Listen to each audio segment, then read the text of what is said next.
de crianza, igual lo voy a hablar y lo voy a agregar. Va a ser agregado también en el PPT sobre los estilos de crianza de las familias. Ya eso es lo que les he estado viendo y no sabía si era de este año. Y sí, el año pasado acá en el tema de familia, en lo que es psicología, se ha preguntado también por los estilos de crianza de las familias, ¿ya? Ahora vamos repasando, para luego poder empezar mañana con el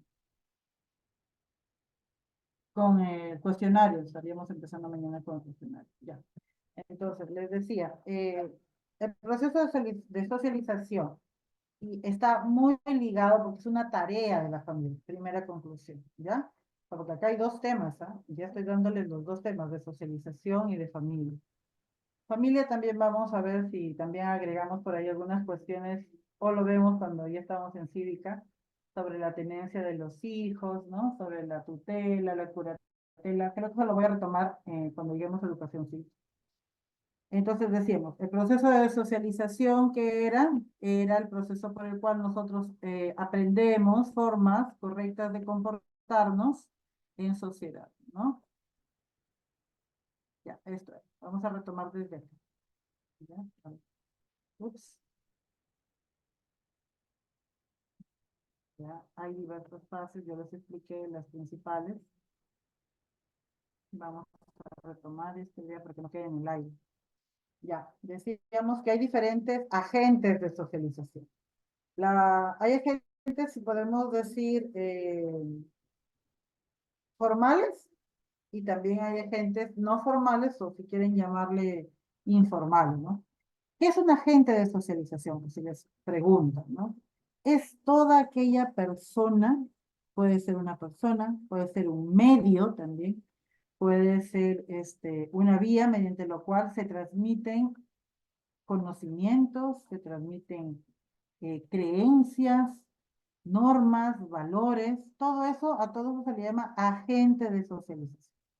Si les preguntaran, se me ocurre, puede ser, como en San Marcos preguntan, ¿no? Agentes formales y agentes informales de la socialización, que se desprende de la explicación, pero igual. Los agentes formales son aquellas instituciones tutelares y responsables, ¿no? De mi formación básica como menor de edad. ¿Cuál es la primera entonces? Lo que hemos hecho hoy día, la familia. Es el agente socializador formal por excelencia. Luego de ese, ¿cuál vendría a ser? El otro espacio donde nosotros adquirimos normas, la escuela. Ahí cambiamos de padres a docentes, ¿verdad? Porque también sirven como modelos. Esos dos son los principales agentes formales, por así decirlo. Dentro de los agentes informales, son todos aquellos que también nos dan pautas culturales, normas, comportamientos, tipos de comportamiento, pero de manera no intencionada, sino dispersa, que están dentro de la sociedad y nos sirven como modelo, y de los cuales nosotros vamos a aprender nuevas experiencias sociales de adaptación. Por ejemplo, lo que les digo acá, ¿no? La amistad, los amigos, pero también lo son las instituciones culturales, por ejemplo, en este caso también podría ser la iglesia, ¿no? Las instituciones políticas, un partido político, un líder político, una autoridad, un deportista, también podría ser. Los medios de comunicación, que me olvidé de decirle, esos son agentes también informales del proceso de socialización. Me van a brindar pautas, ¿no? Modelos, las redes sociales ahora, incluso, yo diría, todos los medios audiovisuales que tenemos, porque todos me comunican algo. Ya le hemos dicho, agente de socialización es todo aquel que comunica valores, que comunica conocimientos, creencias, ¿no? Normas. Entonces, nosotros tenemos, por ejemplo, en los medios de comunicación publicidad, y en esa publicidad se dan modelos a seguir. Entonces, ¿cuál es el modelo de una mujer en la publicidad? 90, 60, 90, ¿no? Con cierto grado de instrucción, no más. Y, por ejemplo, hay mucho estereotipo, y esos estereotipos también condicionan mi adaptación social luego, ¿no? Entonces, hay agentes formales e informales, ¿ya? Formales, la escuela, la familia. Informales es todo medio o grupo social en el cual yo me desenvuelvo. Ahora, si nosotros vemos acá, ¿cuál era? No me acuerdo. La escalerita, ya perdí la escalerita, me parece. La escalerita, la escalerita. Pero acá viene una escalerita de la socialización.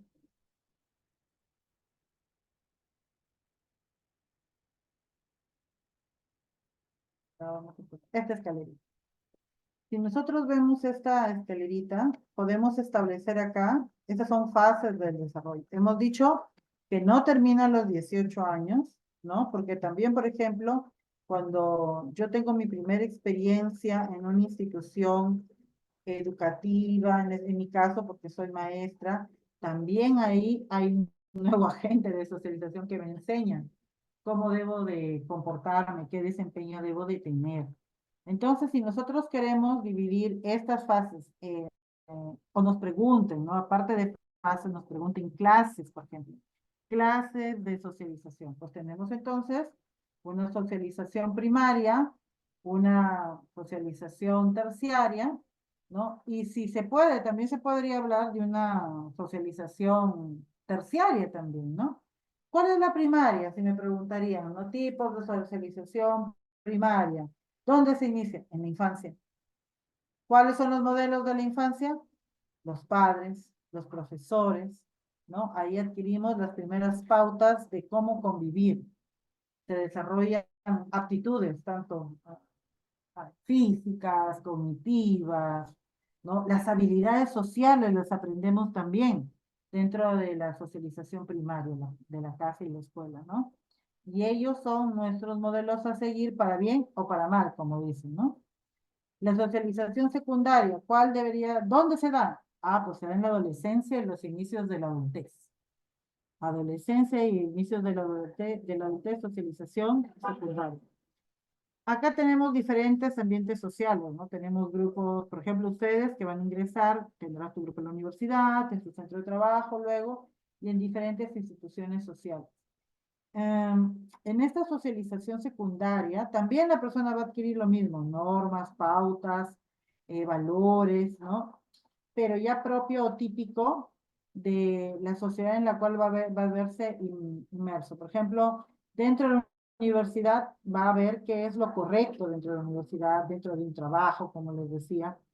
Y esto me va a servir porque me va a formar en roles, me va a hacer que adquiera yo roles que pueden hacerle frente luego más tarde a estas tecnologías de la comunicación, ¿no? A todo esto que tiene que ver con la información, dándome un patrón de comportamiento ya más estable, que no va a variar como cuando yo soy adolescente, no va a variar en el tiempo, sino que se va a construir de manera firme para que la influencia de estos otros agentes de socialización no terminen con mi esencia, con mis valores, con mi patrón de comportamiento ya adquirido. Y si nosotros queremos forzar ya, podemos hablar de una socialización terciaria, ¿no? En la que la persona tiene que adaptarse a un nuevo entorno social y tiene que adquirir este nuevo patrón. Por ejemplo, ¿no? Si una persona se va a otro país, entonces aquí sí ocurriría una socialización terciaria. Tiene que adaptarse a una nueva cultura, ¿no? Tiene que adaptarse a una nueva norma, a una nueva forma de vida. Es como si les hablara no de una socialización típica, sino de una resocialización, una nueva educación de cómo él ha estado acostumbrado a vivir. Y tendría también que pasar, pues, por, por asimilar estas nuevas normas, ¿no? También podríamos hablar de una resocialización, por ejemplo, cuando se dan procesos de encarcelamiento y la persona sale de prisión, también pasa por una resocialización, si lo queremos ver así, ¿no? También, por ejemplo, una persona, ¿no? Que ¿cómo se dice? Se rehabilita, ¿no? De un vicio, por ejemplo. Tiene que adaptarse de nuevo. A eso se le llama la resocialización, ¿ok? no quería dejarlo en el aire, he estado viendo que a veces se pregunta, pero igual les quería decir. Entonces, una socialización primaria, secundaria y terciaria, pero en casos de migración, en casos de adaptaciones a otros contextos nuevos, o de repente regresar a un contexto cultural del cual yo me salí, ¿no? En el caso de ser, pues, un prosvariado, o en el caso de que yo me tenga que volver a incrustarme dentro de una sociedad que ya conocía y yo quebranté las reglas, por así decirlo, ¿no? Y bueno, y la familia con otra idea también ahí, la familia es un pequeño microsistema de una sociedad, ¿no? Ya habíamos visto que tiene elementos, que tiene lazos de sangre muchas veces, pero ahora también se habla de diferentes tipos de familia. Por ejemplo, hay una familia cuyos hijos no son de sangre, pero sí son del corazón porque son adoptados y no dejan de ser familia, porque hay lazos. ¿Qué hace la familia familia? Los lazos de afecto que tienen entre ellos. Porque las familias, como hemos visto, han ido evolucionando, ¿no? A través de la historia y han ido adquiriendo, pues, rasgos positivos y rasgos negativos, ¿no? Entonces ya podemos hablar de diferentes tipos de familia y de familias tradicionales que se han ido estructurando, ¿no? Aparte de la familia nuclear, tenemos, pues, la monoparental, una conclusión, también hay familias extensas. Si les preguntaran, también hay tipos de familias reconstituidas o reensambladas, también podría hacerse, ¿no? Cuando, por ejemplo, está o mamá, papá solos, y luego viene un nuevo tipo de miembro, ¿no? Un padrastro, una madrastra. Esa es una familia reconstituida. Y si el padrastro viene con hijos y la madrastra viene con hijos, pues ya será fusionada, ¿no? O reensamblada, se podría decir, pero también existe en la categorización ese tipo de familia reconstituida, se le dice, ¿ok? No lo mencioné, pero siempre es bueno recordar.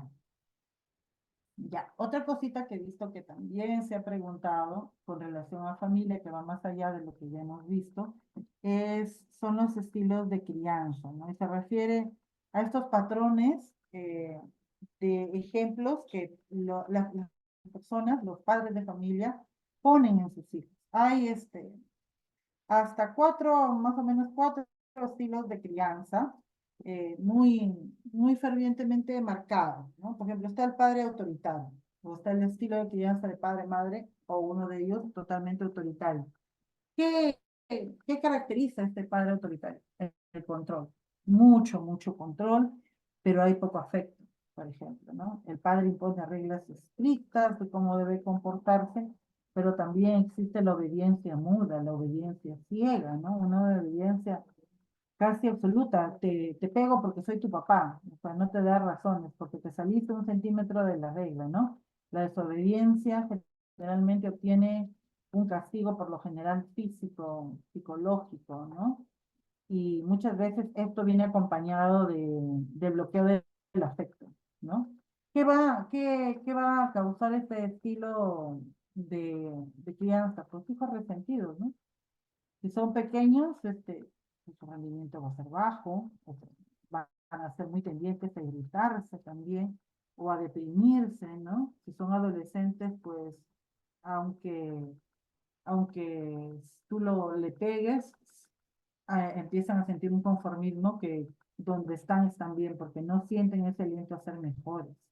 Tienen bajo sentido de valoración de sí mismos, de autoeficacia, etc. Entonces, este estilo va a crear individuos, en su mayoría inhibitorios, que inhiben sus emociones, que aplastan sus ideas, ¿no? Y que se acostumbran a pensar que la violencia es una forma de expresar el cariño, ¿no? Te pego por tu bien, ¿no? Frase típica, te pego por tu bien. O sea, sí, este, podemos justificar ese tipo de acciones porque de repente fueron padres que fueron educados así, pero no es un modelo ideal, ¿no? Luego tenemos el otro tipo, el padre totalmente, uno es autoritario, el otro es poco control.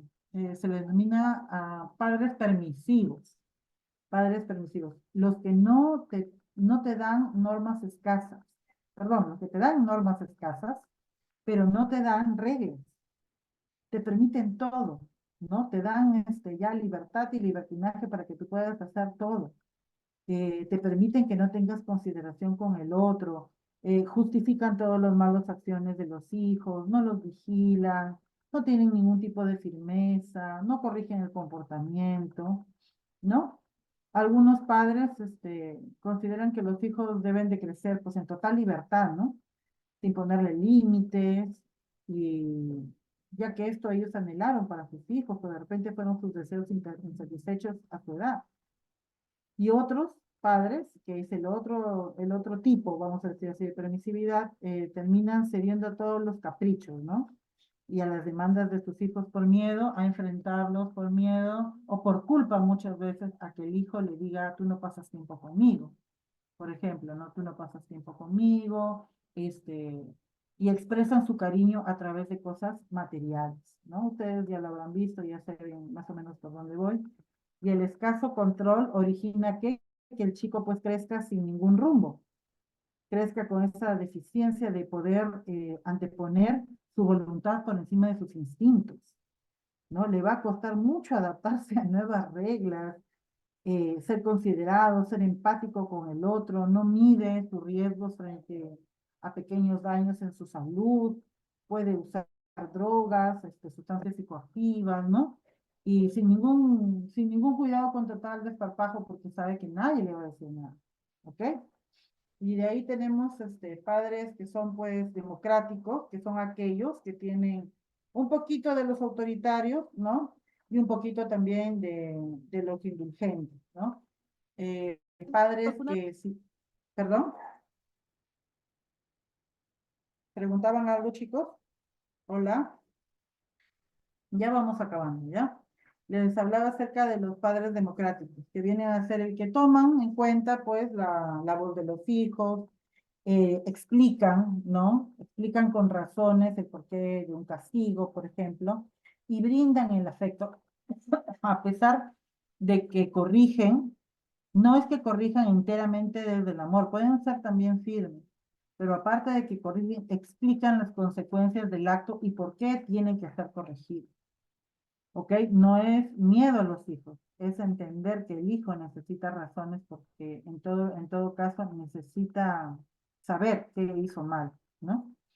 Se expresan a través de pues, exigencias que son razonadas, también suelen ser muy flexibles, ¿no? Toman en cuenta, ya les dije, la voz de sus hijos, los reconocen, respetan su independencia, pero siempre tienden a negociar, ¿no? Negociar con ellos, tomar decisiones en conjunto. Y esto promueve muchos, por decirlo así, muchos comportamientos prosociales, o sea, en beneficio de los demás. Al tener tan claros los chicos los límites, exigen también, cumplen con sus deberes, exigen también sus derechos y respetan los derechos de los demás. Es el estilo más adecuado de crianza, el estilo democrático. Va a producir jóvenes con buen autoconcepto, con buena autoestima, ¿no? También con mucha iniciativa, responsables de su actuar, porque entienden el por qué deben de hacerlo. Es importante, ¿no? Entender por qué deben de hacerlo. Y el cuarto, democrático, permisivo, autoritario, ya.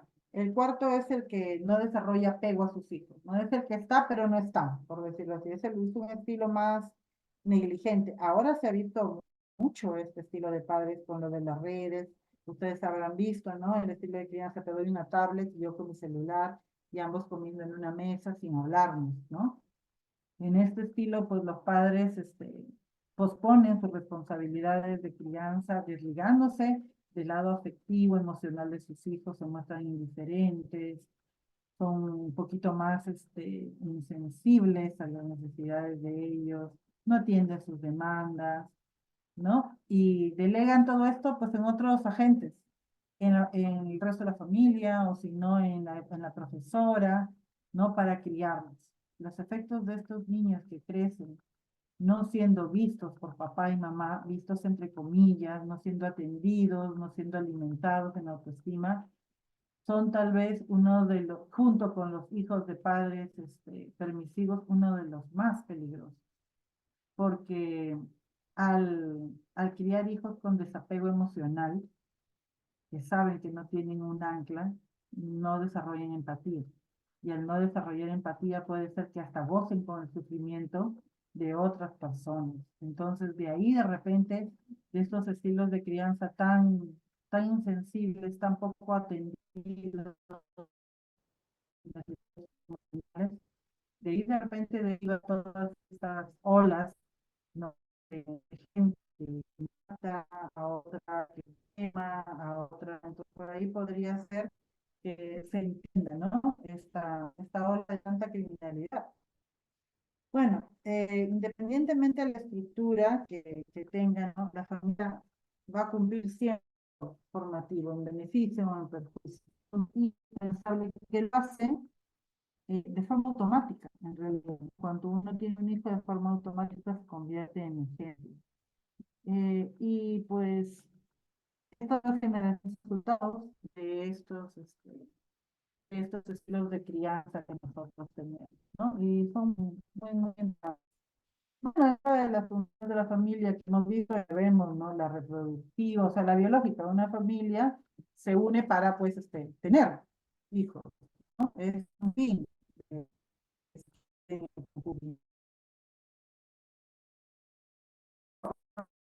Protección, función afectiva, la última es socializadora, y si queremos ya tenemos otras la protección, la de creación, por ejemplo, la recreativa, protección económico y bueno, la, la función también educativa que es muy importante, ¿no? Y ya sabemos que la es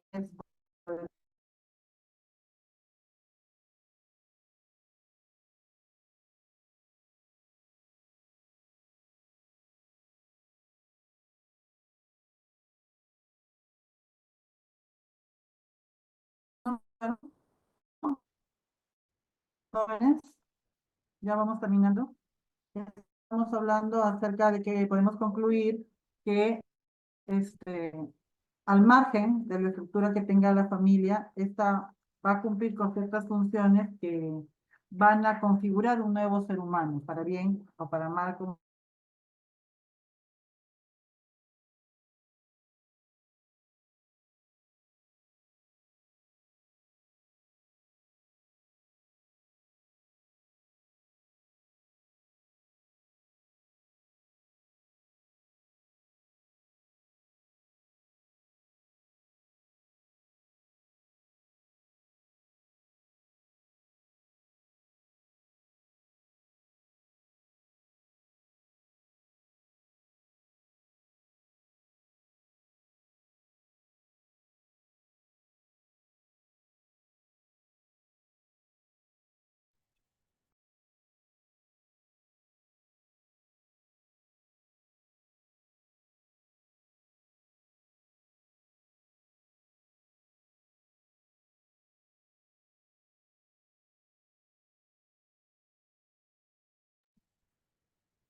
Otra vez se cayó el internet, chicos, lo siento.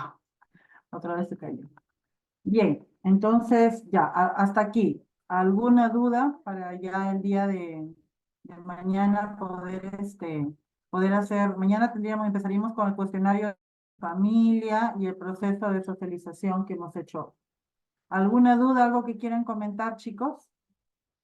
Jóvenes, ¿los escucho? ¿Todo claro? Al Sí, menos me van profesor. dejando. Ya, entonces mañana continuaríamos, ¿ok? Sí, Muy bien. ya, profesor. Muchas gracias, chicos. Sé que la jornada es larga y agradezco su atención. Muchas gracias.